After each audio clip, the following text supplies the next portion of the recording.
Salute to the champ, Jamel. Here, what's good, my brother? What's going on, bro? I'm doing great. I'm doing great. Great news today. Big fight for you coming up. Jamel here and Shakur Stevenson's. Huh? Bros, but hey, bros gotta fight sometime, man. Right. So how It is you what been? it is. How you been doing after the great win versus Carl Frampton out there in the Middle East? You did your thing, electrifying performance. How you been doing since that fight? What you feel about that fight? And how you been doing ever since? Like I said, I feel like that was a redemption for me because of my fight with Okendo and the way it ended. I needed that performance. I needed that win. So yeah, I mean, like I said, people say it's probably it should be the biggest win of my career so far. So I'm happy about it. But since then I just been trying to enjoy time with the family because that was a long ass camp, man. Like all the postponements. Was a fight in January, then February, then it happened in April. So I was in camp since like November of last year. So I Mm-hmm. missed a lot. So since then, the fight, I've been enjoying all the love I've been getting, but I also just been trying to focus more with the family. You know what I mean? But up until now it's time to get back, in the swing of things. That's what's up, man. That performance was fire. And still, we always talk about fighters that they stay comfortable fighting in their comfortability in their country or state. You went out there. That's uncomfortable already. Right. The time differential is you gotta adjust to a lot of stuff. Also, please stay safe, man. Please stay safe. All these fights, man. Yeah. You see, like yesterday, man, too many, man, 2021. Then they're just as bad as 2020, man. The crazy thing is, we finally getting the big fights we want with the people allowing to come, and then at the last second, either somebody's getting sick. My man EJ, he surgery with the eye, and I'm like, man, and it'd be like right at the finish line when these fights are being posted. It don't be like in the middle of camps. It'd be like right there, and these fights be like, oh, breaking news. This fight postponed. I'm like, damn, like. Exactly, like it's about to head a fight week or already on fight week, like the Washington fight, the PBC card. That was what, like 3 days before the fight. Yeah, that was crazy. That was crazy. Teofimo Lopez was 5 days before the fight. The Tyson Fury was 2 weeks before the fight. You know what I'm saying? It's like right there. So like they hit me like, hey, I don't know, go get vaccinated, whatever. And still, right? Like I think, yeah, I don't know. Everybody got vaccinated. Not everybody catching it. Like that's not a good look. Listen, they hit me up yesterday. Like, hey, man, hey, I don't know. You might want, just be sure. Like, you might want to be vaccinated. Like, man, and it just questions, and a lot of people got to be politically correct with this vaccination stuff, but right. it just lets me know, like, I took the vaccination shot, but I'm like, and I know a lot of boxers have taken it, but now it's like, what is it doing? Is it protecting somebody? Is it what? No, I don't know. It basically like this from what I got from it. Like you still can catch the virus, but the virus won't hit you as hard as it does others. You feel what I'm saying? So like we all take the flu shot, you know what I'm saying, like that, but you still catch the flu. Your body just will fight it off a little bit better. You know what I mean? That's the whole point of vaccinations and shit. But I haven't taken the flu shot. I haven't taken it. That's what I'm saying. But you can take the shot, but you can still come out positive for it. But just that your body will handle it a lot better than some others may. Man, I haven't taken the flu shot since 9th grade, man. Give me some That's what I said, bro. I haven't taken the flu shot. I can't remember, man. Like, give me some tea. Give me some tea. Give me some tea. Back to school start shots, and you gotta go get all your shots and shit. Yep. So, when you heard the first, before it was like last week, it was a report out there that I think that Shakur was gonna get more money than you, right? On that one, I'm like, how? He's a champion. I mean, he's the one that's paying sanctioning fees up in here. Like, so what? And I think you felt some sort of way, like, what the hell? So are you? What was I'm gonna just say that. Hey, shout out to his lawyer because he don't found some loopholes in whatever WBO ruling was. Because like, I mean. We even had like guys like Andre Ward didn't even know he didn't even have an answer for it. Like, cause Andre said he's never been through a purse bid before, so he didn't know. So like, he had guys that's been in the game that's like, damn, what that? You can do that? Like, so, but like, I guess there was like some loophole where they go based off your last three, purses, whatever, and yada yada yada. And I'm like, how they? But like, the reason why I said something because like for the longest, actually, we supposed to have a deal in place. I already knew the number I was getting.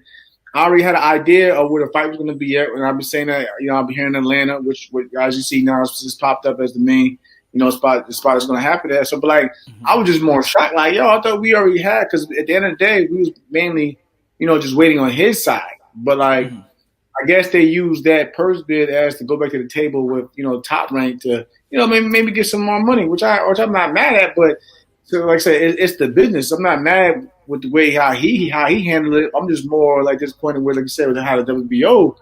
Like what rules is this that we like the whole boxing world just seeing for the first time, you know what I mean? But we got it situated so it is what it is now.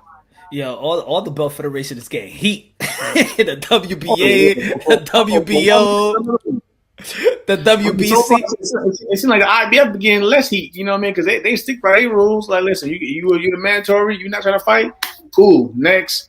You know what I'm saying? But like, it said the WBC may have their little favorites over here, the WBA may have their favorites over here. You see the WBO we just doing, but at least give the IBF. They still they had their heat. They had their own pass, but like I guess they learned from their own rocky pass. It was like, nah, we're gonna stick. You know what I'm saying? You don't see all those super titles and everything over there. They be on one track. True. Maybe this is a blessing that everything is happening like around the same time, where people are tired of questioning. Now that people are actually really, really questioning these belt federation and their motives and their. No, I actually want to give it thanks. I want to give it thanks to everybody out there who who took notice of what I put out there.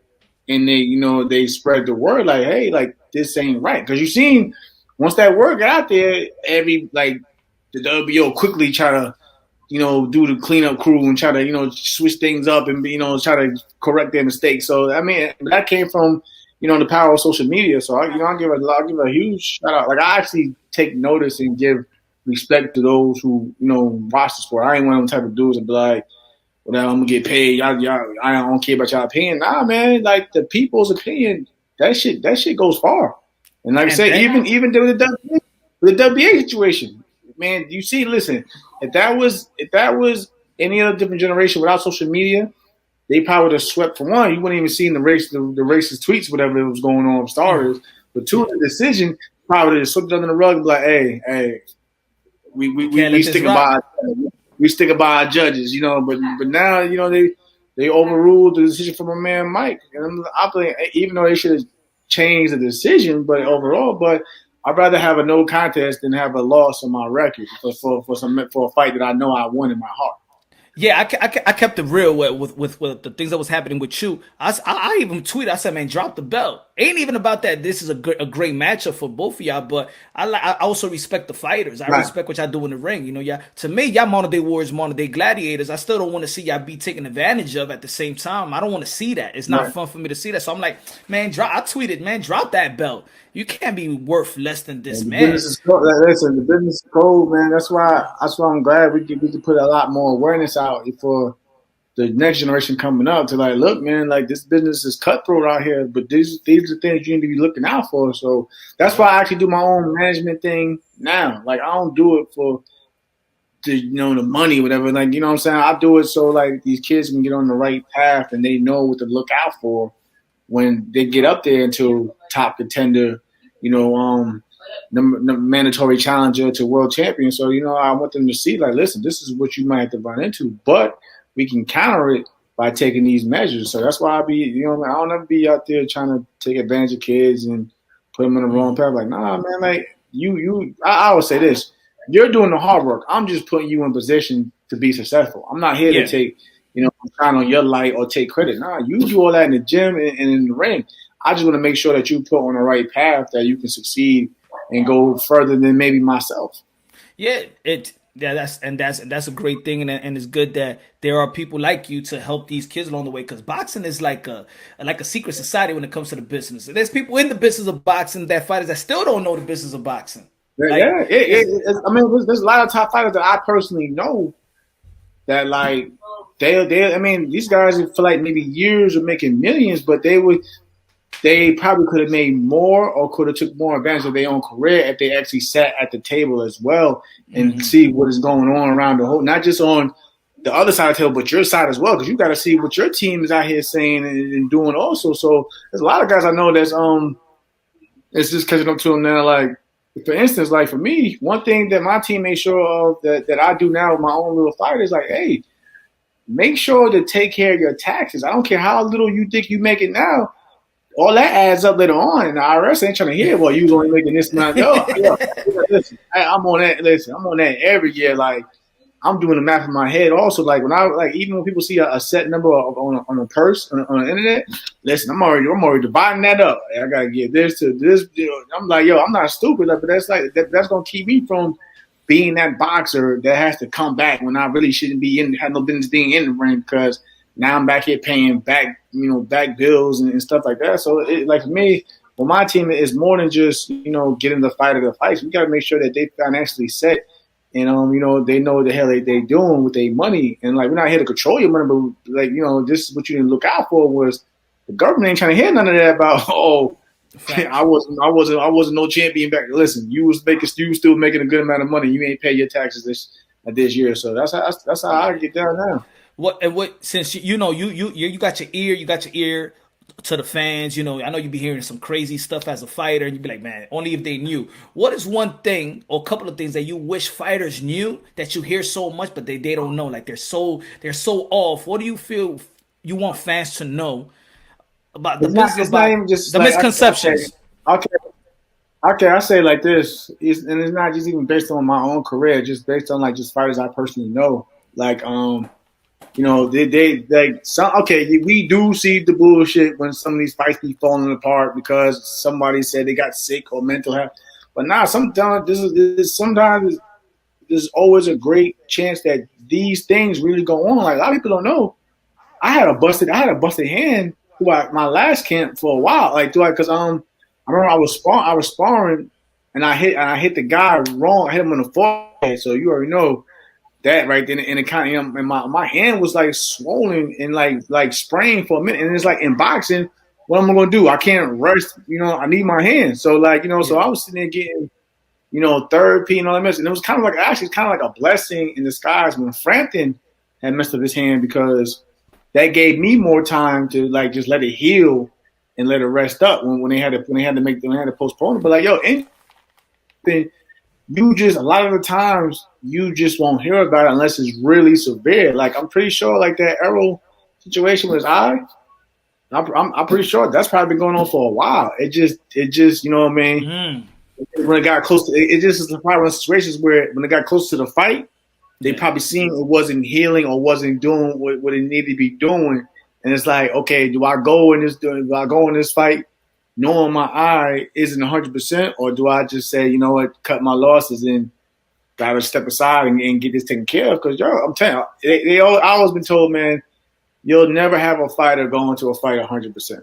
You're gonna go in there. I mean, you'd be lucky you go in there with some minor aches and pains, but like a lot of these injuries, they do go down the gym. Like I was there when I go back even with Bud when they had to postpone the Horn fight the first time. Okay. I was supposed to fight on that card, but instead I made my top ranked debut on the Linares Lomachenko card because I was there. But the same thing, he was sparring. I never forget. He was sparring, hit a dude on top of the head, messed his whole hand up. He had to go. He had basically had to, him being a fighter, he was trying to just fight through it, but every day it just kept bothering him more and more. So they had to go send him to like a specialist out in California. And these are the things that people don't see.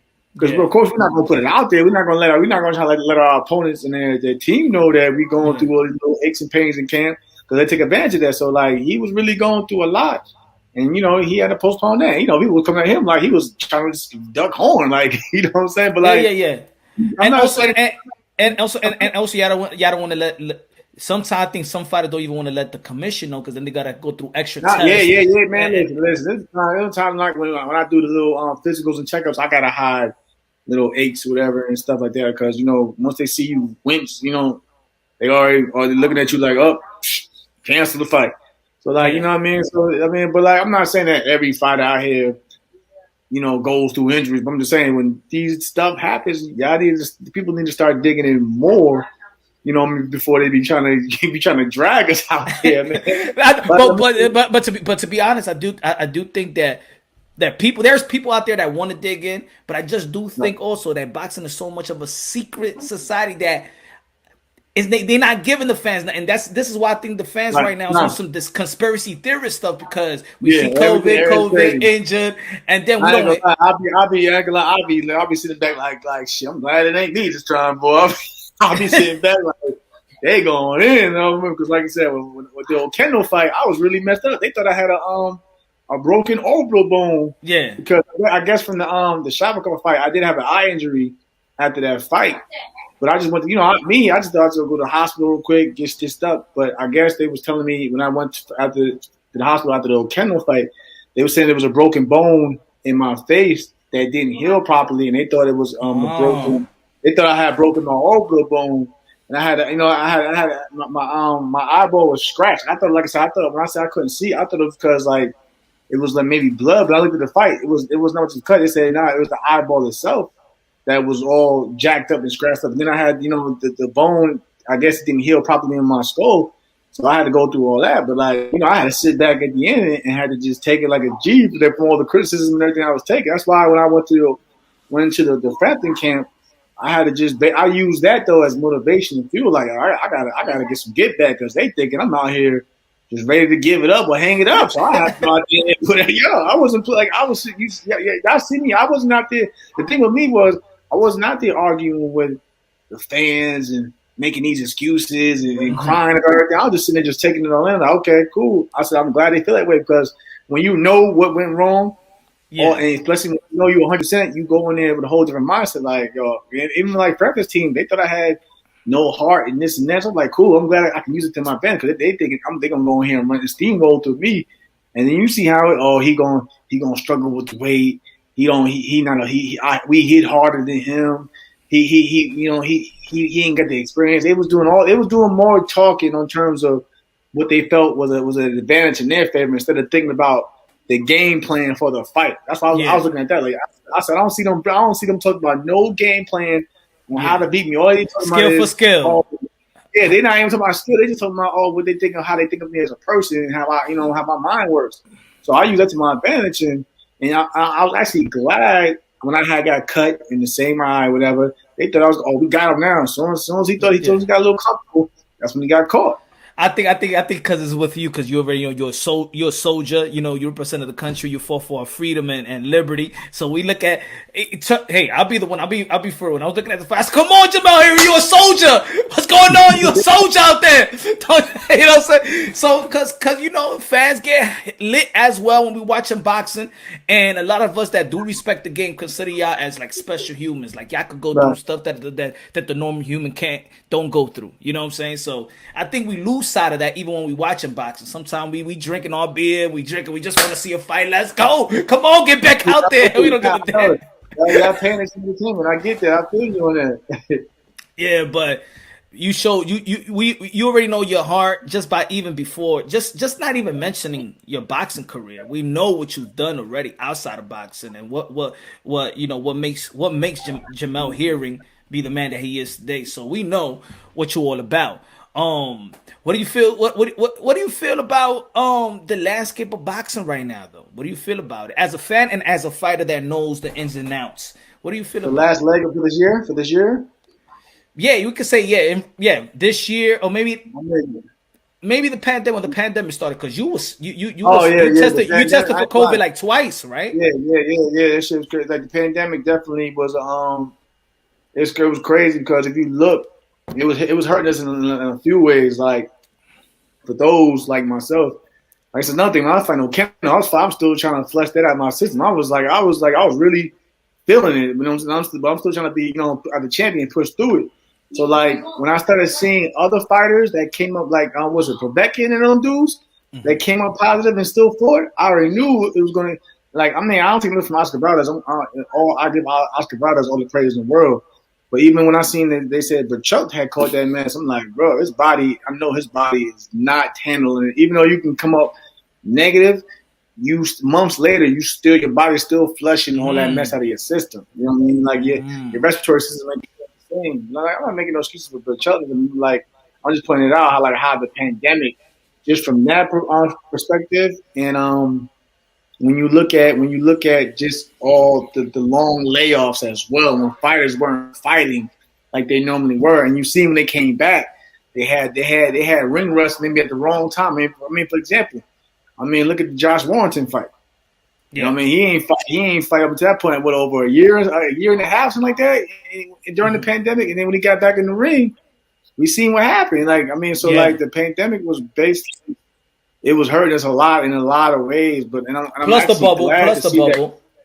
That bubble too. Cause look at my man JoJo. I believe him. Like when he couldn't make that weight, it's different when you're constrained to a room all day because you can't go nowhere, and you only got a certain window where you can lose weight. You know what I mean? So that's hard. Like some boxers, they take extra time to lose that weight, and then when you're not letting them lose weight, whatever, you know what I'm saying? It's a different animal. So I think in that, my fault, I'm sorry to cut you off. I think in that sense, no, if there was like cameras, so to let the people know. You see, like let's say in the UFC, we knew what's his name, Jorge Masvidal had to go through that week so he could make weight, right? Right. He was, I think it was like 6 days. He had to lose like 20 pounds. But you saw day in and day out, we saw his struggles. When it comes to boxing, it's like, I don't know if people want to use social media. I know a lot of people don't have to be in social media. I'm not saying that every boxer just be out there and put their personal business. But I do think at this time where, social media is normal people, even celebrities, putting themselves out there so we can actually understand people more. And I think boxing does need that. Maybe boxers should just give the people know so we can understand what they're really going through. Because people don't even know how these fighters even cut weight still. That's why I tune in a lot. That's why you reminds me. I tune in a lot to keep people, based, locked in what I be doing. Even when I'm in camp, I'm posting, never let people know that was my daily. Just people like to see that, how you move, maneuver your daily activities. You ain't got to put everything out there, for your opponents not going to see. But as long as you give people a glimpse of the inside of your life, what you do, they appreciate that. So people like know with me when I get in camp, I'm working every day. I'm grinding because I'm always thinking that I actually enjoy being placed in the underdog role because that makes me work even harder. So that's just me for my mindset. So when I see people have all these doubts or whatever, then I appreciate it. Hey, because I love proving people wrong. So that's just how I do. But social media, but again, that plays a big part because if I don't see things on social media, sometimes I can't find that motivation.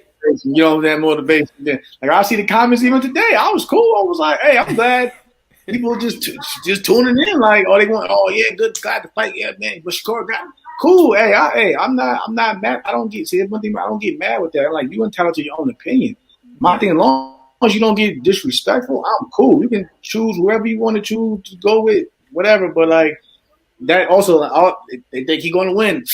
Hey, Mel, you gotta get locked in, man, because they counting you out again, brother. So that's just how I am, man. So you think so? Y'all gonna fight in Atlanta, right? So y'all think is it y'all really want to set that date in Atlanta or that that place because y'all felt it was a good place, or y'all see the success of Gervonta Tank Davis? You know what? Thank you. I'm glad you put that up. And like I said, much love to Gervonta and his team, but that's his thing, and I respect that. That's he made that mark. He lived out there, so so like I'm not knocking the promoter. I got love for Top Rank, but like they probably feel, black fight. You know what I'm saying? And not in a racial manner, but like it's just in like I'm saying, if you got an all Mexican fight, you probably gonna put it in California somewhere or Texas. Feel what I'm saying? So like, they probably feel like Atlanta is probably that new chocolate city. It's chocolate city, and exactly for that black atmosphere. But at the same time, I'm like, most respect to Tank. He built that up over there. You know what I mean? His base might be different from my base or Shakur's base in Atlanta. Like the first place that we had in mind was It's the Garden. I mean, which made sense. Me being from New York and him being from Newark, But yeah, that was my dream. Like, hey, if I have a big fight, hey, that's what I was telling him. I said, hey, if you give me a fight in the Garden, I'll fight him. Whatever, just make it that's what I'm happen. talking about. I'm like saying New York, New I was York, Jersey. I'm like, but hey, sometimes it's the business also. Sometimes like a lot of, nothing you said like you just said earlier. Let the fans know what goes on in the background. Sometimes it comes down to the dollar sign. Like sometimes like what they say site fees. Another spot will buy out the fight for more money yeah, than this fight that you had in mind. You feel what I'm saying? So like say like if New York offered like maybe like for the whole for the whole pot, we call it the whole pot, and we split it. The main event they want to put down maybe 2 million, but Atlanta they probably want to put 3-4 million down. So what you think? You know, at the end of the day, who's the promoter gonna go with first? Because they they gotta get their cut too. So it's like, yeah. nah, we gonna hey champ, I know you want to fight New York, but they over here paying more money, so we gonna go down here. That's how it goes sometimes. Like, You think that's some? Do you think it's like kind of lazy promotion? It's like just trying to piggyback Yeah, off somebody. sometimes, like I said, sometimes I think that they base that more off the money instead of like looking at where, like I said, like where the market can be at, for that fight in particular. You know Yeah, what I mean? Like I mean that, and sometimes look at it. Sometimes they can go to a nine. They don't think maybe myself or him can sell tickets or whatever. Maybe in the New York environment. So, and I'm just being honest. You know what I'm saying? I keep it all the way real. Like sometimes I could be about that. You know what I mean? Oh well, we don't want to put in the Garden because maybe the fight won't sell this many tickets that we trying to look. But if we put it down here, you know what I mean? And so I mean, a lot of those things go into the negotiating parts of the table. Because, like I said, if you got a star like Canelo, it could be whole pandemic in Las Vegas where they cut down the crowd down. But I bet you if he get up in there and he say he want to fight in Vegas, bet you they gonna open it up for him though. You know, so yeah, you yeah, gotta, yeah, yeah, yeah. you gotta be real. You gotta be honest with yourself. So it's like maybe this is a fight that proves if we can, you know what I'm saying, sell out That in would the have yeah, pandemic. that would have been good. The Locks dip set with Jamel Hearing and, Like I was, and Shakur real Stevenson. proud. I mean, it Yeah, was crazy. I seen that the people who came out for that. You know what I mean? It was packed up in there, and it was just good to see activity in the Garden again. You feel me? Because like I said, for one, there was no box. That was the first boxing event in over a year in the Garden to begin with. yeah. But then afterwards and everything, the versus battle, you know, that definitely the people came out. So it was like if you got a good name and you can sell it, they're gonna come out regardless. But like sometimes I feel like maybe the promoter don't think that your name is that strong enough to go out there and put asses in the seats, and that's just how the business is.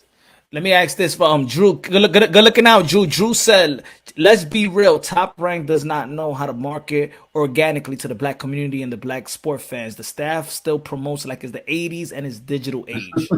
Did you agree? Good looking out, Drew. Do you agree with Hey, Drew? like I said, I won't say too much crazy shit, but man, that's really it. Like now, real talk. I actually heard stuff like that coming from the great Floyd. Like Floyd, like Top Rank did good in terms of building Floyd's career when he, you know what I mean, when he was coming up. And same thing with Oscar De La Hoya. Yeah, They did good, but sometimes it's like when you get to a certain level, maybe they don't like, especially when the times are changing. Like you said, the '80s, stuff like that. Think about it, when Floyd was coming around, the times are changing. You know, when the early 2000s or whatever, when the times started changing and hip hop got more involved with boxing, maybe at that time they didn't know the direction how to go with the Floyd. Because remember when Floyd was doing the Filthy Rich records and all that mess, and he was getting into the hip hop scene and stuff like that, and they probably didn't know how to, you know, cater to that type of audience. So I'm not, you know what I'm saying, the people, like I said, I'm glad he asked that because, like I said, man, the people, I'm not gonna sit here and play dumb or just because I'm signed with Top Rank and be like, nah, that ain't it, man. They but nah, I mean, no one's perfect. No one, like I said, nobody's perfect. So, like, I mean, they probably said the same thing with Golden Boy in terms of trying to move a black fighter, you know what I mean, stuff like that. So it's like, sometimes you got to fit in when you get in, but hopefully, you know, I hope that times, you know, they change whatever. But it is what it is right now. Yeah, man. It's true, man. I used to I'll be the one that says that promoters are actually promoting like dinosaurs, man. I don't know. They probably got to implement people that actually love and live this boxing stuff, and implement some new blood, some new voices, some people that really Right. want to push and preserve the sport of boxing. I think that's also a problem. But I think with platforms like this, a lot of boxing content creators, YouTube, and this community, I do think we hold boxing down on a day in and day Right. out. Um, so you've been working out with Shakur Stevenson. That's like that's like y'all crew right there. That's the clique right there. So don't you think that he probably, or you may probably know too much of him? Is it gonna be a struggle? Do you gonna have to go to a bag that he never The seen crazy before in thing the is, gym? this the funny thing. I haven't sparred or worked in the same gym as Shakur like that since maybe like 2017. You know what I Okay, mean? But okay. he's been around Bud and him a lot. But like when you usually see him, I'm usually not there. I'm usually not there. Like until Got it, got recently, when all the videos stuff popped up. And the only reason I was there because I had to go take care of some business with Bowman or whatever. And that's when he got to the whole confrontation with the restaurant thing, whatever, in the gym and yada yada yada. But like me, I mean, if anything, my team has had no more of a look with him over the recent memory than I have because I like you know, even before we even had the idea about fighting each other, I was just like every time he had a fight come out, I either wasn't fighting, so I was either home or away with the family, so I was never really around his camps like that, and even so, like his camps weren't always with Bud and Bomac. He had his own thing going. It just so happened his last fight happened to take place within with the same team as mine or whatever. But yeah, last time we actually got in the ring and made contact was in like 2017, and this is before I was even with Top Rank. This is when I was just a sparring partner for Bud for the Indongo fight. You know what I mean? And okay. he'd been a welterweight for a while. Now that was when he was his last fight at junior welterweight. So that's probably the last time that and we only sparred twice. Now we only sparred twice. We sparred in at the gym I use now in Colorado, and then again at the Olympic Training Center, and that was it. Of course, you can't give you a game plan, and I know that's probably got starting this game plan right now. Now that the fight has been announced, what do you think? What can you tell us? What do you think is your strength, and what you think is his weakness? How could you neutralize Shakur Stevenson? I mean, for starters, I keep it. I'm always real about it. I'm not one of these fighters to come out here and calling everybody a bum or think it's easy work. I have to tell myself I have to prepare for a hard fight for starters.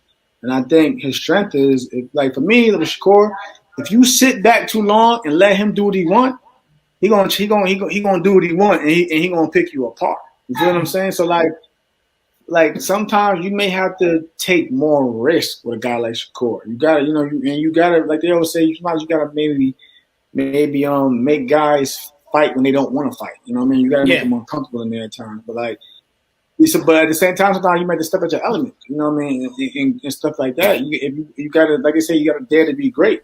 You can't go in here thinking that I'm just gonna do this and that and it's a whole different outlet. Like I prepare for the best. I'm prepared, for the best version of him. Like even more Frampton, I'm still preparing for the best version of Carl Frampton. So I don't look over anybody, but that's just how I go about fights. You know what I mean? So I don't leave anything in the gym or get caught slacking. and you think is Bud is gonna stay away from this fight? Is he gonna help you out in sparring for this, or is he gonna help Bud gonna be Shakur? in the gym. Bud gonna be in the gym. So I know a lot of people are asking that question, but like at the same time, me and Bud are B&B fighters. You know what I mean? That's why I'm going to Omaha next week. You know what I mean? So I'm just to get start things early. What I mean, to shake things up and get the blood flowing again. But Bud's gonna be there. You know what I mean? Yeah, Bud of course got love for Shakur, but me it's like the same thing like this. Like I love my man Earl to death. You know what I mean? But at the same time, if he was gonna fight a Bud, of course I'm gonna be in the gym with a Bud Crawford. You know what I mean? I just if anything, I just wish the best man, wish him the best, or whatever. But at the same time, like that's my guy. I mean, I'm pretty sure he would do the same thing. So it was like, people ask saying who's bugging the train? Like, bro, we're going to the same damn gym, yeah. same time, every day, same schedule. Same trainer. Yo, Yeah, like come on, you know, Bomac ain't letting that shit slide. Like, Bomac, come yeah, on, Bomac. Bomac is exactly, not gonna be like, oh no, well, yeah, champ, Bud, man, Bud ain't letting that shit go down like that, man. Like, and it's like I said, even with me, it's no animosity with Shakur like that. Even though this thing, you seen all the crazy stuff that happened with me. I'm a grown ass man. Like, I look at it as, it's a way of him trying to build the fight up, or trying to get the fight to get made, whatever. But at the same time, I don't pay that in my life because now I'm like, hey, everything's signed. I signed the contract a couple of days ago already, so I've been, But I knew the contract was coming, so. And people were still you'll still see it. People were still before the whole announcement came out today. It was like, well, we let's see if Jamel is gonna try to maneuver out the fight. Like, man, I've been signed up for the fight. I like all that. Y'all can stop wishing and praying for me to go do some duck move. That's not gonna happen. At the same time, my team is my team. I know, you know what I mean. And it's nothing against him or nothing like that. But I know where my people stand. That's what I'm talking about. We glad you signed that contract. That fight's gonna come through fruition. I hope y'all stay safe again. Please, stay in a bubble or something. Whatever you got to do to stay safe. Yeah, I already told Bomac that this camp, I don't need a lot of distractions. I don't need 15 dudes in the camp for what? I just need, for me, I don't never. You see me, I never wrote no entourage for starters. So for me, just give me my sparring partners and my people I need to train with, and I'm cool. I don't need all that extra attention. Like I'm cool. You think that's what it is? That's what it is that people again because it's just too much ever since they open it up now. Yeah, too much people because we gotta think. You could be as safe as hell, and you doing everything you supposed to be doing in camp. Like you get up in the morning, you work out, rest, work out again, and then rest. But you gotta remember, some of the guys with you in camp, they ain't gotta work out and train, so they probably out there going here, there, hanging out, doing whatever. And they bringing that back to the camp house, you know what I'm saying, or around the team. So we gotta look at it stuff like that. Sometimes the fighters would be trying to be safe as hell, but it'd be the people around you that be bringing all that drama and that mess around you, and that's how you get caught. Like for me, like when I got sick in Omaha. I'm not from Omaha, so when I'm there, I'm just training. I'm not going out, hanging out, partying, doing whatever. No, it's just that a lot of traffic was coming through where I was training at, and because basically at one point in time. Majority of people don't know. Majority of the gym was sick. You know what I mean? I just happened to be the one that got put out there because I had the fight coming up. There was other fighters in that gym who got sick.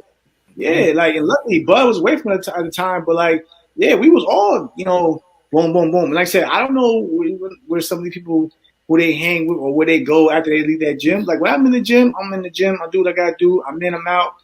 The way Bomac with me, I'm tired when I get out of here. I'm not trying to go hang out or do whatever. I'm just trying to go back and rest and focus on the next day coming up afterwards. But that's how it spreads in some of these guys in some of these camps. That be and the misconception, because when people got to realize also this, when people say that people fake being sick or injury, people the fighters get paid when they fight. If they don't fight, they don't get paid. Man, listen. When I got sick and they thought I was trying to postpone it, man, I was mad as hell. Not because it got not because it got postponed. Because when you already put a lot of damn money into camp. You gotta base I feel like for Teofimo, you gotta basically finance a whole nother camp when you look at stuff like that. And the thing about it, we have the same nutritionist, so that actually, you know what I'm saying? That was real. Yeah, that was real. Like, cause she was in the house and that, like, you know what I'm saying? Like, I don't be putting him out there, but like I gotta defend him. Like he was sick, man. But like I'm saying, some people just handle it differently with their bodies. But I don't care if you asymptomatic, if you got it, they're not gonna let you fight. So whatever. Yeah. But at the same time, that mess it costs you because like for instance, even when I got with the injury with Franklin postponement, I had to keep my sparring partners in or get new ones, and I got to pay them guys. I got to pay for the facility. I got to, you know what I mean? I got to pay where I'm staying at. So man, people will sit there and say man, listen, I don't know too many fighters that want to keep paying for more bills, for more camps and bills than they have to. Like I said, Errol looking at Stevenson looking at the biggest payday of his life. I don't think he was postponing for what I'm saying for no excuse. Like, bro, you gotta pay all this. So when basically It ain't like, oh, you know what, take a week off, we can schedule a week in advance. Nah, now they gotta go basically back. You gotta heal up. Then they gotta go back to the drawing board. Then they gotta hope that they can get the fight again to happen. Then you gotta pay for the surgery. Then you gotta pay for a camp again. And not to mention, you probably had it already paid. You probably can't be like, oh, well, I didn't fight, so hey guys, you know, like your sparring partners, hey, I can't pay y'all. Nah, you gotta pay them. Yeah, that's why I brought it up. That's why I brought it up because people, yes, people have a conspiracy theorist, and yes, it's cool to entertain it as well. But also, these fighters, I know fighters that pay for their camp, and then they rely on that paycheck so they can actually pay and some fighters, some fighters already their manager already got paid or their promoters, but y'all gotta pay them the nutritionists. Y'all gotta pay. Yeah, listen. My team was cool with not getting paid because, like I said, they like if I don't fight, we don't get paid. But shit, my nutritionist was like, hey, that meter was rolling still. So like, hey, but I respect it. Hey, I gotta pay you for your services, even though you know what I mean. I still gotta pay you for your services, and like my sparring partners, they're taking beatings in the gym, but they ain't gonna be sitting there taking, they ain't getting beat on for free. And the people the sacrifices when you go to camp, and let's say Bomac goes with you, he's also sacrificing time with his family. Sacrificing their fear, like it don't just be the fighter. It's like a lot goes into it. Like my guy, my trainer Isaru, love him. He very family oriented. I felt for him because he had to take more time away from his family, and basically to the point we had to do. We did 8 weeks of camp, and then hit us with the reset button. And we had to do another 6 to 8 weeks, man. Like, and then I'm missing out. Like I said, that's why when you asked me how I was doing after my fight, I'm home because I miss so much time with the family that when I'm home, I don't want to do nothing else but just chill. Like now, even now, I'm trying to squeeze in as much time as I can because, like I said, once next week hit, hey, I'm back on the ground running. And then I feel for the guys like the guys like the Maloneys, like Andrew Maloney, Jason Maloney, where they from Australia and they coming out here. Yeah. I ain't gonna lie, I ain't gonna get into that. That filthy. That's right. Shout out to my guys, man. The Maloney's my guys. I felt you gotta get stuck. When guys like especially in the pandemic, you gotta come in. Some people don't know. Sometimes you gotta go to like Mexico and quarantine there for 2 weeks. I mean, before you even come into the country, make sure that you're clean. So you gotta go from one country to another. Quarantine for 2 weeks, and then get into the United States, and then when something happened where the fight ends on accountability or whatever, and you got to go back home. And then sometimes when you go back, like I felt like I honestly felt for Franklin because I knew what he had to go through after that fight. Like with me, when I left, I went straight to my family. With Ireland, 14 days. Yeah, they had a quarantine in a hotel, so you got to think about you got to quarantine in a hotel, thinking about. Damn, I just lost one of the maybe the biggest. Like you gotta sit with that on your mind, basically by yourself. I feel for the people. I feel for them dudes out there traveling throughout the countries. They gotta go through quarantine, doing this and that third. Yeah, Jerome Boots Ennis. When I interviewed him, he said it's like a prison. The bubble was like a prison. Yeah, because you gotta quarantine. You gotta go back to Australia and wait 14 days just to see your family. That's crazy. Right. That's crazy. So the fight would be solid. I wish that they would just change their mind, make it in New York City. I think that's where it needs to be because y'all from here. I think New York is missing boxing. We did get a little action. Good looking now, Michael Hunter, Christina Cruz. But we need some more boxing out here, man. We need some more boxing out here. Definitely. What do you feel about this upcoming fight? The upcoming fights. What do you think about the trilogy with Tyson Fury and Deontay Wilder? At first I wasn't for it because I actually picked Wilder in the first two fights. There's people. You see, they came at me crazy when I said I ain't want to see a third fight, but I didn't want to see it because I was thinking business wise. I wasn't thinking of like. Get Deontay Wilder. I mean, he's got all the right in the world to go after that rematch because he's a fighter. He wants redemption. I respect it. I was just saying at one point, hey, just let Fury and Joshua. I mean, because like I said, you got everything in contract. As long as you get everything in paper, they can because he had a lot recently. He had it in paper, so all I was saying is you got everything in paper. Man, let them dudes fight for all them belts and go out there with the winner and take all them belts and become undisputed champion. But they was kind of me like I was picking Fury out. They would call me Coon and everything like. Hey, don't worry, we got the same names. Yeah, y'all was talking to me like I was calling Deontay a bum. Like, yo, I was upset when he lost in the rematch. I was there. I was actually there in the venue. And remind you, it's a whole pro UK crowd, and I'm out there screaming for Wilder. You know what I mean? And I'm cool with Tyson Fury. You know, I'm like, me and Tyson Fury are cool, but I was just going with my guy. But like, when I said I ain't went to the rematch, they're like, oh, you being a coon, you would that. And they always assume because I'm with Top Rank that I'm always on it's the Fury thing. Like, man, listen, I ain't got nothing to do with that. At the end of the day, I'm my own man. I just work with the promoter. At the same time, I got a free mind, and I'm not going to roll with whoever because we're in the same. But like that, but like yeah, man. But like I was just saying, crazy, bro. That's crazy. That if you pick somebody that's not from your race, then you're coon. That's the crazy, bro. That's crazy. That's crazy. Like I never went. And then about it, you seen guys out there say worse who are black or other athletes out there about Wilder. And you know what I mean? I ain't seen not a single bad thing about Deontay Wilder. Like I said, I'm glad he's back with a whole new mindset. I respect that. But they was calling me like, oh, he a coon, he doing this. Like, bro, I also said, well, I didn't want to see the fight because of this, of the business aspect. I wasn't thinking about, oh, Deontay can't win the fight, or he's trash. I ain't never want to say that. I was just looking at it from the business part. But after that, like on some real shit, if you know, after that, I stayed away from it. It's too much heat. It's too much heat. What's this? But yeah, like for me, man, like I said, when all that hit me, I stayed away from all that Deontay Wilder news. I let it be, bro. I was like, nah, it's cool, too much heat. It was like one of those things. Like, damn, I can't like I think that's the worst. Honestly, like I got thick skin, so like, but I think that's the worst thing in the world when your people start looking at you like, yo, I don't know what I've been through coming up. Like, yo, I've been, racially attacked and things like that. So like, but just because what I mean, because I'm not playing the racial card with boxing, it's a problem. Like, nah, man, listen, I had to fight my own battle. Like, even in the military, I had to go through racism where I'm actually out there throwing down, and to the point where I'm risking my career because I'm out here fighting dudes for calling me out my name and what's that, is that and the third.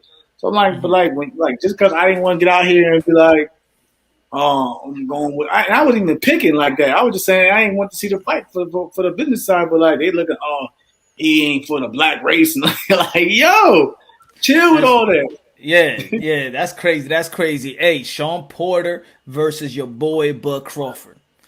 I told Sean when we did the Ring City card together commentating that I wanted to see the fight. Sean, my guy. Kenny Porter, my guy.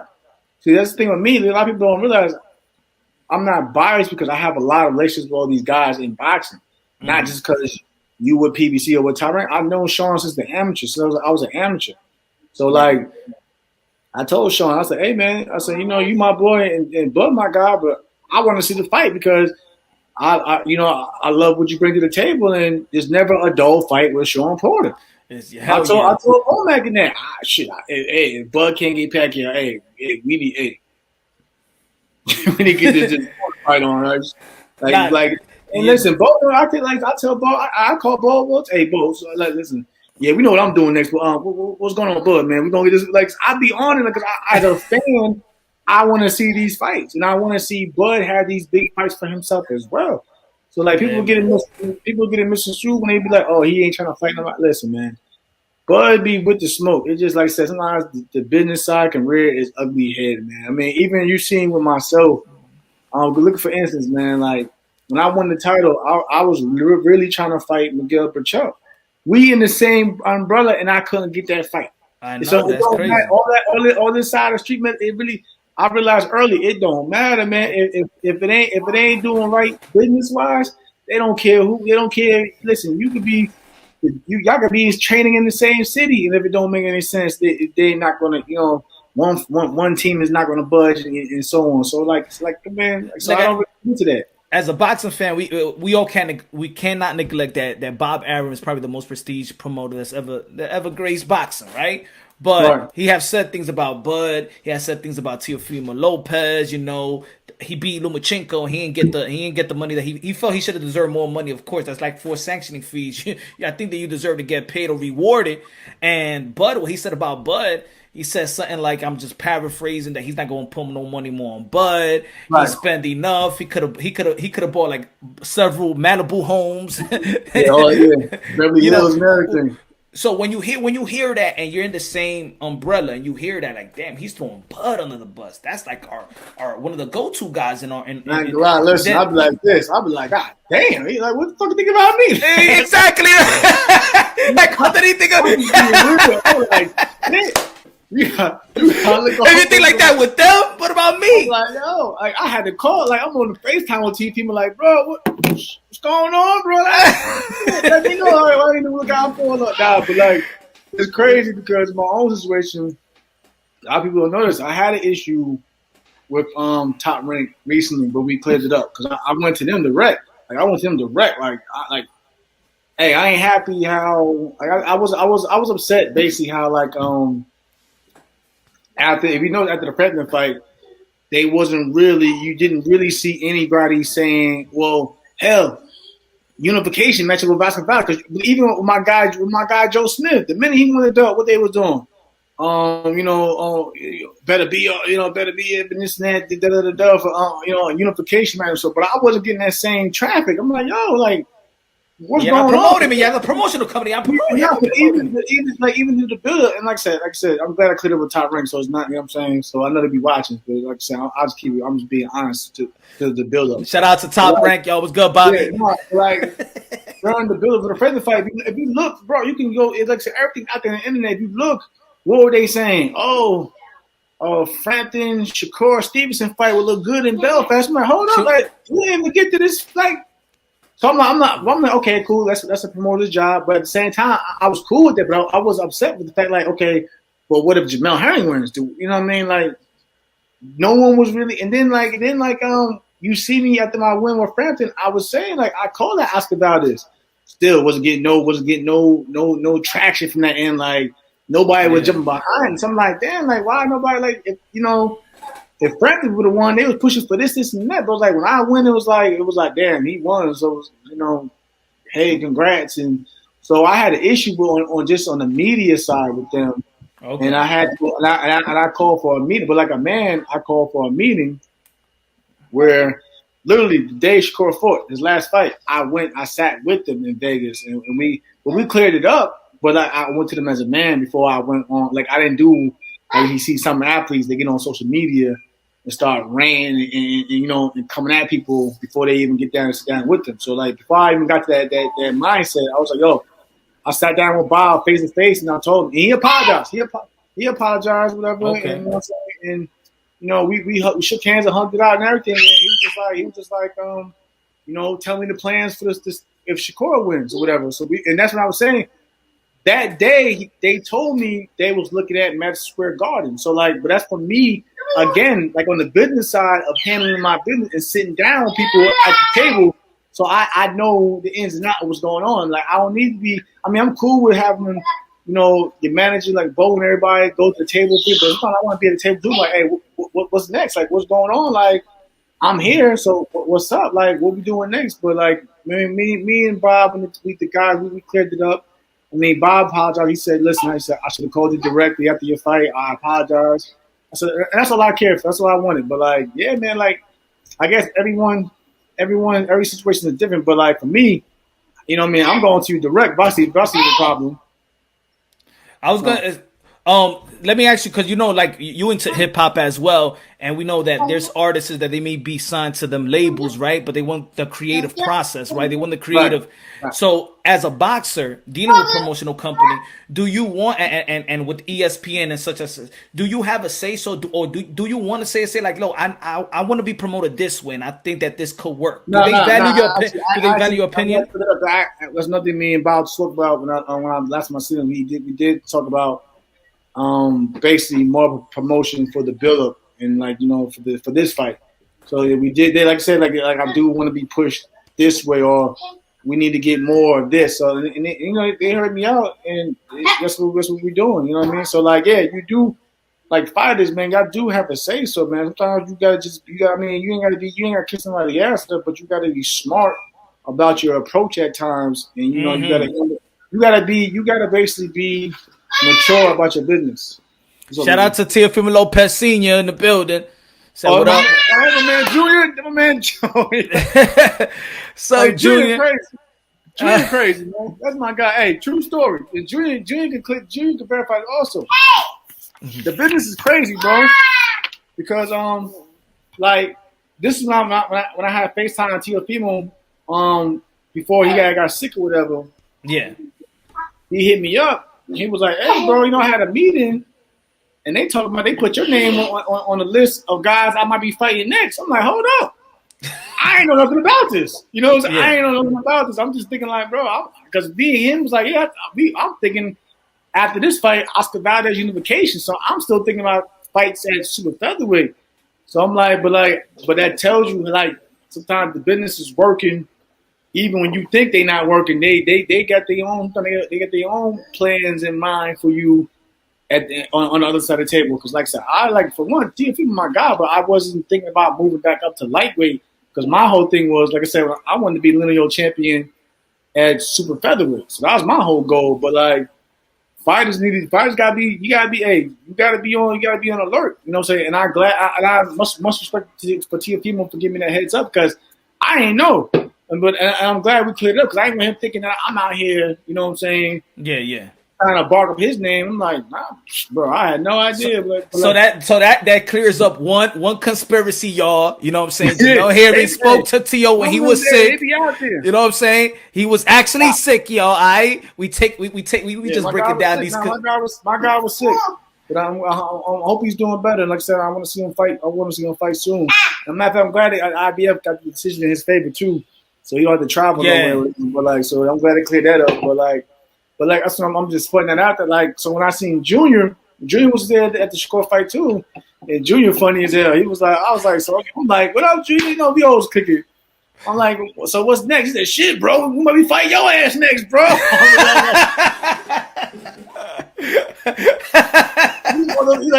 Junior told these motherfuckers, bro. Like, yo. But we laughed it out and shit. But nah, man, Junior and Teofimo, they're my guys. They're real ones, man. But I'm just letting y'all know, man. Hey, sometimes everybody going through it. Everybody go through it. I was like this. Sometimes you may have plans for one thing, but others might have plans for you or have something in mind for you in another way. So you gotta. That's why I always like being at the table, seeing what's going on. Like, it's funny that y'all the last one to know. Like you was hearing about it on Twitter, and you're like, what is going on here? That's how I be like. I'm like, damn, like that purse bid, man, that came out of nowhere. No one usually give you a heads up, like, that just, man, like, I was at the fighting meeting for that Triller event because I was commentating and my phone going off and people they're like, bro, what's this about? Hey, they're like, what's this about you?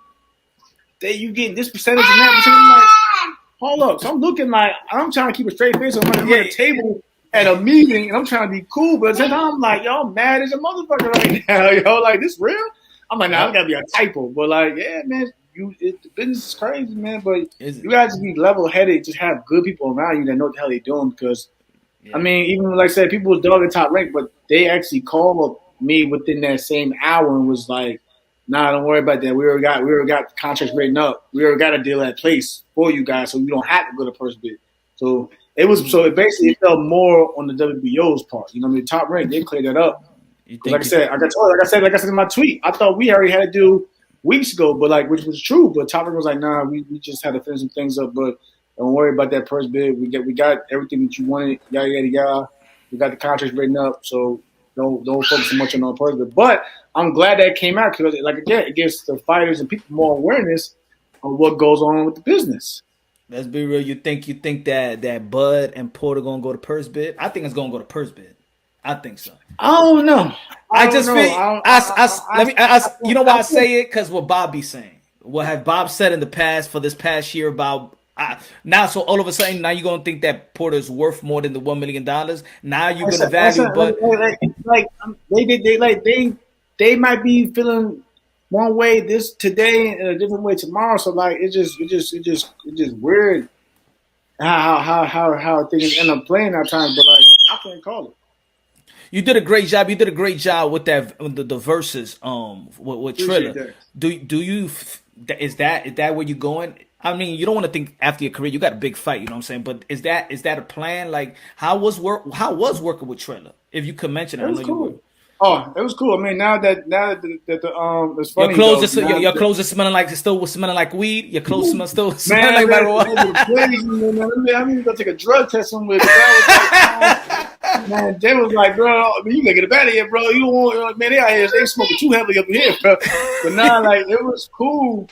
For one, like, I ain't been in the garden so long. I didn't even know they wasn't allowed to even start smoking. And you know how New York be strict. Yeah, So I'm yeah. like, they out here like NYPD in the building, and everything, and just blazing up in there. Like it was crazy, but like for me, commentating something I was going to do anyway. So like I was cool doing it. But like now, like I said, now that the fight's made, I can put this news out. But like I didn't know, but Triller was actually they were actually looking forward to that fight going to first bid. They was like because the dude was like my dude Ryan was like, hey man, sucked that you made a deal because we was hoping it was gonna go to first bid. Like, so they was looking forward to the first bid over there on the Triller side. I didn't know that until like literally like when the day when all that crashed down, but we already had me and Tyreek already had situated that that situation whatever. But they Yeah. came to the side was like it was tomorrow going for you trying to buy the fight. Now you know So what would yeah, have been. Now you know what would have been they lit. probably put it in New York though. Exactly. Just That's it would have been lit. It would have been lit to go to Purse bid and Triller gets it, and then that versus that they had with Redman and Method Man, New Jersey versus New York, and have you New Jersey versus you know, that would have been lit. they had some twist on it. They had some twist, but like, nah, I mean, but That it would have was been cool. lit. Like, it was cool working with them. But like for me, like I'm just trying to just continue get my feet wet and just developing my skill as a commentator. So it was a great opportunity. And you know what I'm Yeah, saying? Even and before then, Tyrant gave me opportunity as well to commentate for one of the international cards, and before that, Ring City. So I've been around, a lot of these different entities, just grinding and working. that's good, man. I'm happy that there's these new avenues. There's other people that like the traditional just Showtime and HBO, but I do think that it gives a lot of exposure to a lot of young fighters and a lot of fighters as well. Just to have Triller, The Zone, ESPN, Fox, Showtime.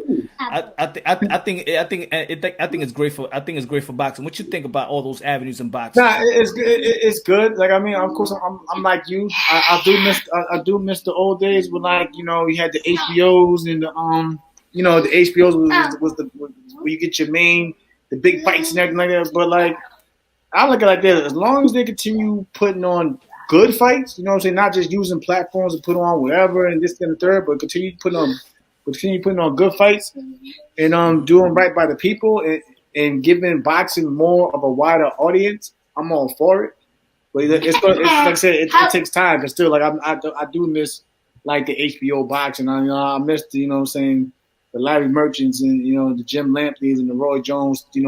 Giving their knowledge. Like I actually do a lot of studying actually from those old, those videos of growing up back in the day, watching they commentate from George Foreman and even the old Showtime crew from back in the day in the early 2090s. So I mean, they helped me, get through, what I do now on the side for my own career. That's what's up, man. That's what's up, man. Say hi to the princess in the Oh, back. she's busy right now. She need to go to bed. I'm like, I put mine to bed before. That's why I was little. That's why I was little. Like, I put mine to bed right before going on. yeah, yes, But that's the best noise. Every time when they sleeping, that's when you want them to wake up, right? right, yeah, right. But Yeah, yeah, yeah. man, like I said, this is just me being at home. Like I don't be out there doing all the crazy stuff that you see fighters or athletes doing. I just be, do the thing. Oh, before you go, what do you feel about the Olympics? What do you feel about Keyshawn Davis, Andy Shout out to Cruz? those my bros. Shout out to my bro Keyshawn, Duke. Matter of fact, just about that whole team. Richard, Yeah, Troy, Tiger, even my ladies out there, they was holding it down, man. Jenny, O'Shea, all of them.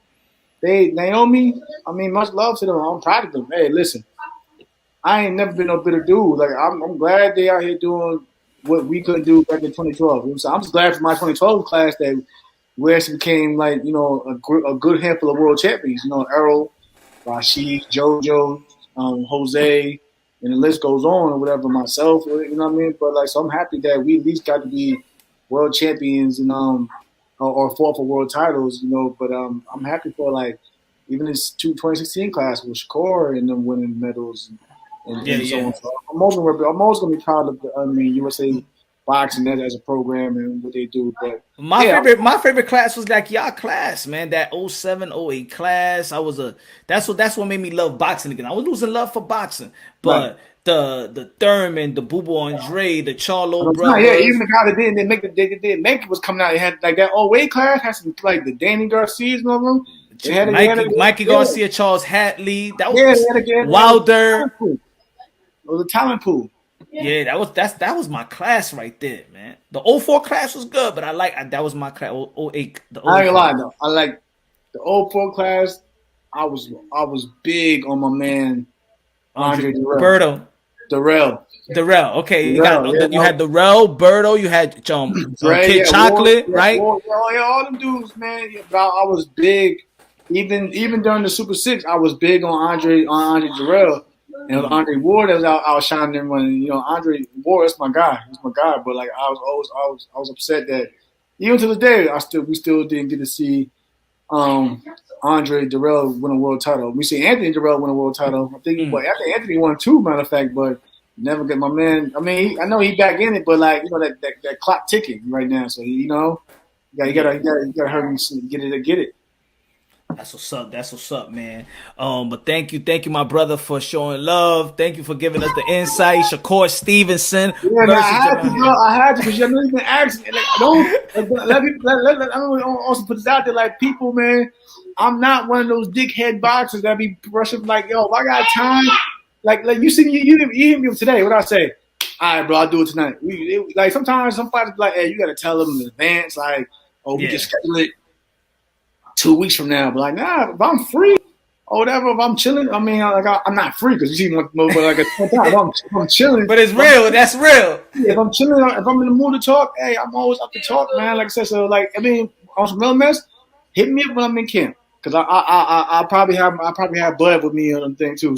All right. I'm gonna hit you up. Yeah, that might start some shit though. It'll be like, people in the comments like, so Bud, who you siding with? Like, usually when I'm in camp, I usually put Bud on with me, and we just be talking to whoever out there, and we just be like, because Bud a normal dude too. Like, if he's free and not moving, he'll sit down with you and he'll talk, answer some questions, and keep it moving. Now to be honest, I find that like maybe Bud is not that type of dude that just like you have to put the ears and the microphone and set him up to do an interview. I think it seems like he's a guy that you could catch him like when he's with his peoples, ping pong, basketball, and he's just chilling, and they catch him on that element. In that chill mode. He'll see me do tons of interviews at the house because we share this. That's another thing. People don't realize we share the same house for camp. When we go to Colorado, we all live under the same roof. So that's what I mean. Me and Bud, that's family, whatever. But like he'll come through the living room like how I am right now. He'll probably walk by. I'm like, yo, Bud, come over and say something real quick. And he'll come, speak, chat, laugh, joke. He'll answer whatever question you got, and that's just how we roll. But like, yeah, man, like that's what I'm saying. Like with my camp with Bud, it's like it's more a family oriented thing. And I know my man Amir Khan, he out there now, so I'm gonna see him. Oh yeah. I know my boy. That's a good sparring partner too. That's what I'm saying. I know my boy Maurice Hooker. He's getting back into the mix of things. So like, other thing, like the camp is always filled with like tremendous talent, which helps push me because everyone's always trying to outdo each other, of course, but we don't got no egos involved. You know what I'm saying? Like we not saying like we know where Bud stands at in the boxing world, but at the same time, Bud don't care nothing about that. Bud be like, yo, bro, you gotta fight, so you need to get your shit together because hey, you gotta win. You gotta win. Like he not trying to hear, oh, I'm Bud Crawford. I'm the main guy in the gym. Nah, Bud be like, yo, if you got a camp coming up, he'll gladly move to the side and let you do your thing. But if we got a camp together, we pushing each other. That's when you see us out there in the videos racing and we having fun, but we working. You know what I mean? So that's how it works. So like Bowman came in last week. He's like, hey, I need you to come out here. I'm like, what's up? I need you to come out here to push Amir Khan. I'm like, Amir, and I've known Amir since 2012 because we used his gym when I went to England for the Olympics. So me and Amir, we always had a relationship also. So like, hey, cool. Hey, Amir, my guy. If I need to come out there to push Khan and help him, you know what I'm saying, get used to being with the new team, I'm all for it. That's just because I'm gonna give him that same love and respect that Bud gave me when I first came into the team. That's what's up. That's what's up, man. And thank you, brother, man, for showing up, man. Champ, can't wait to see that fight. Again, thank you for all your services in the country, man. We appreciate you, my brother.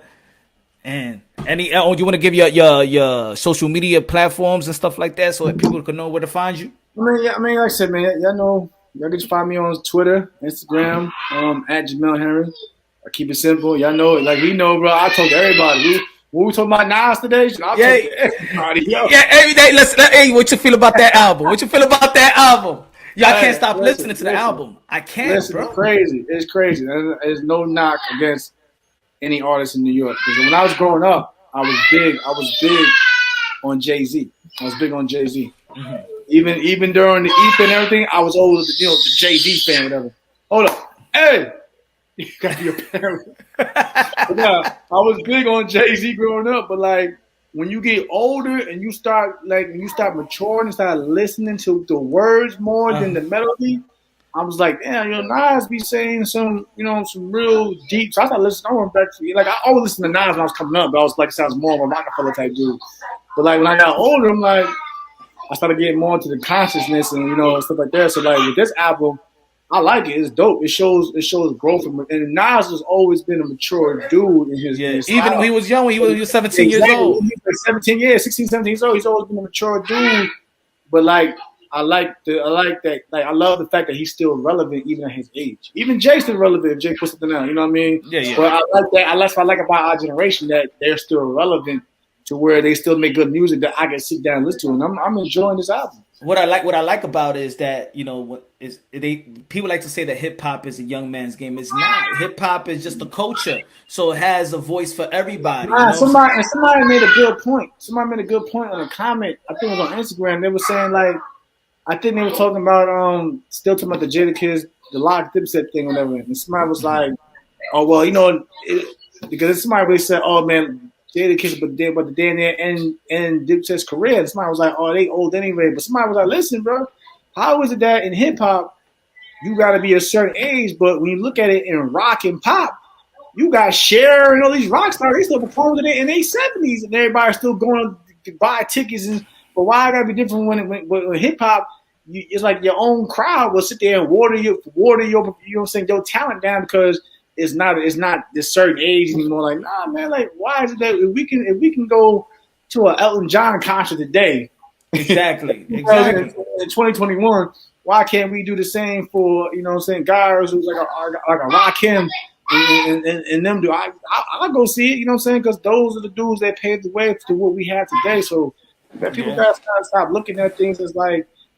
It's like they say like a fad, like it's in today and out tomorrow. Like, nah, sometimes some music is just timeless. It's timeless, yeah. He's gonna get a Grammy for that one, I think so. He better. Yeah, I think he better be now. They better nominate my man for a Grammy. So I'm glad. I was upset that he finally got his first one from the last. Yeah. But as long as he got it, I was because he deserved it. That's like when Denzel Washington got Training Day, the Oscar for Training Day. He deserved all more. Yeah, right. Yeah. Yeah, man. But yo, good looking out, brother, man. Yeah, no problem. Like I said, again, hit me up whenever you want to talk, bro. Like, of course, we'll chop up on social media, but like whenever you want to get like this, while I'm in camp, I'm cool with it. But like, I appreciate everybody for tuning in, and I'm gonna get back to being dad, fatherhood. But gotta love it because this is what I fight for. Yes, sir. Yes, sir, man. God bless the fam. God bless, bro. All right, ladies and gentlemen.